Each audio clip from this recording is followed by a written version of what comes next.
If you've got food allergies, today is gonna be the best day ever. Together, we're gonna make soft, gooey cinnamon rolls. And I bet that you haven't had some in a while, right? So let's get started by preheating the oven and greasing a baking dish.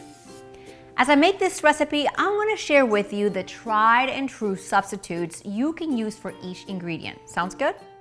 Now, this dough comes together in a larger bowl by combining Greek yogurt and melted butter. Now, if you need to make this recipe dairy-free, use canned coconut milk and a butter substitute like coconut oil or vegetable-derived spread. Of course, the full recipe link with amounts and substitutes is gonna be right below this video.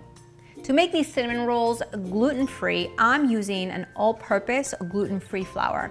Now, my flour does not contain xanthan gum, so I'm gonna add that to help bind the ingredients. Now, to give these a little lift, we're gonna use baking powder and baking soda.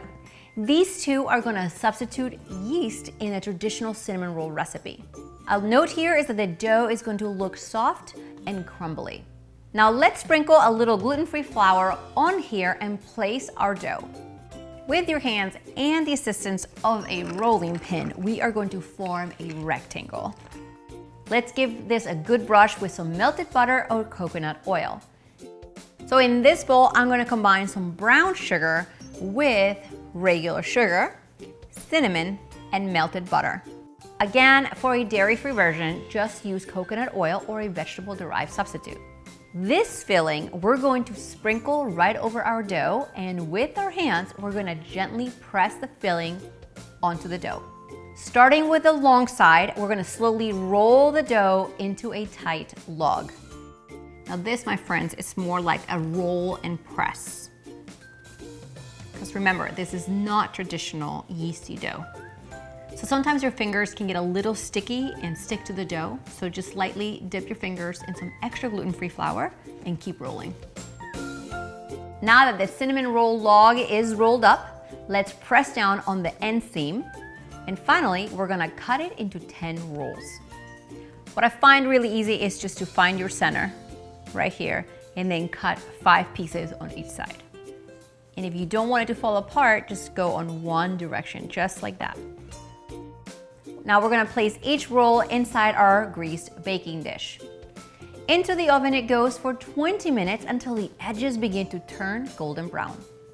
While those are baking, let's prepare the icing. Now I've got some melted butter or coconut oil that I'm going to mix with confectioner's sugar, vanilla extract, and a little warm water. Let's give it a good whisk until completely smooth and drizzly consistency.